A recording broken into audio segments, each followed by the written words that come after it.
സർക്കാരിന്റെ നവകിരണം പദ്ധതി പ്രകാരം വനംവകുപ്പിന് ഭൂമി വിട്ടു നൽകിയ കുടുംബങ്ങൾ തീരാ ദുരിതത്തിൽ.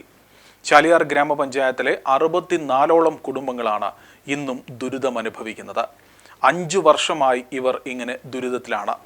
വനംവകുപ്പിന് ഭൂമി വിട്ടു നൽകുവാൻ ഇവർ എല്ലാവിധ നടപടിക്രമങ്ങളും പൂർത്തിയായെങ്കിലും ഫണ്ട് ലഭിക്കാത്തത് കാരണം ഇവർക്ക് ഇപ്പോൾ ഈ സ്ഥലം വനംവകുപ്പിന് നൽകി മറ്റിടങ്ങളിലേക്ക് മാറി താമസിക്കുവാൻ സാധിക്കാത്ത അവസ്ഥയാണ്. ഈ പ്രദേശങ്ങളിൽ വന്യമൃഗശല്യം, കാട്ടാനയടക്കമുള്ള വന്യമൃഗശല്യം രൂക്ഷമായൊരു സാഹചര്യത്തിൽ ഏറെ ദുരിതത്തിലും ഭീതിയോടെയുമാണ് ഇപ്പോൾ 64 കുടുംബങ്ങൾ കഴിയുന്നത്. 5 വർഷം പിന്നിടുന്ന ഈ ഒരു ദുരിതം ഇങ്ങനെ അനന്തമായി നീളുന്ന സാഹചര്യത്തിൽ ഒരു പ്രതിഷേധത്തിൻ്റെ ഭാഗമായി ഈ കുടുംബാംഗങ്ങൾ ഇന്ന് കൈക്കുഞ്ഞുങ്ങളുമായി നിലമ്പൂർ വനം വകുപ്പ് ഓഫീസിലേക്ക് പ്രതിഷേധ മാർച്ച് സംഘടിപ്പിച്ചു.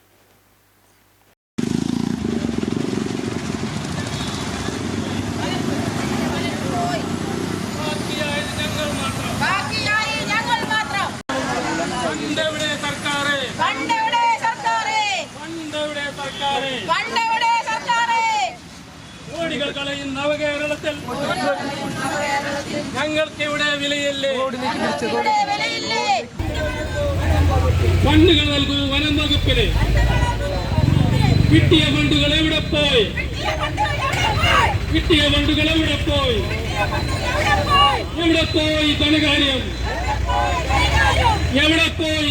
രാവിലെ 11 മണിയോടെ നിലമ്പൂർ പഴയ ബസ് സ്റ്റാൻഡ് പരിസരത്ത് നിന്നും ആരംഭിച്ച മാർച്ചിൽ സ്ത്രീകൾ കൈക്കുഞ്ഞുങ്ങളുമായടക്കം പങ്കെടുത്തു. മാർച്ച് വനംവകുപ്പ് ഓഫീസിന് മുൻപിൽ പോലീസ് തടഞ്ഞു. ചാലിയാർ പഞ്ചായത്തിലെ പൊക്കോട്, വടക്കേപ്പെരുമുണ്ട, തണ്ണിപ്പൊയിൽ, ചെരിയംകുത്ത് മേഖലകളിൽ നിന്നുമുള്ള 64 കുടുംബങ്ങളാണ് പ്രതിഷേധത്തിന് നേതൃത്വം നൽകിയത്. വനാതിർത്തിയോട് ചേർന്ന സ്ഥലങ്ങൾ നവകിരണം പദ്ധതിയുടെ ഭാഗമായി വനംവകുപ്പ് ഏറ്റെടുത്തതാണ്.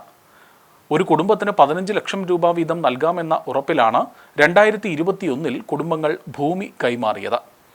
എന്നാൽ 5 വർഷമായിട്ടും പണം ലഭിക്കാത്തതിനാൽ പ്രതിഷേധം ഇപ്പോൾ ശക്തമാവുകയാണ്. തെരഞ്ഞെടുപ്പിന് മുൻപ് തങ്ങളുടെ പണം അനുവദിച്ച് തങ്ങളെ വനത്തിൽ നിന്നും മോചിതരാക്കണമെന്നാണ് ഇവരുടെ ആവശ്യം. ആദ്യഘട്ടത്തിൽ ഭൂമി നൽകിയ ഏതാനും കുടുംബങ്ങൾക്ക് മാത്രമാണ് പണം ലഭിച്ചത്.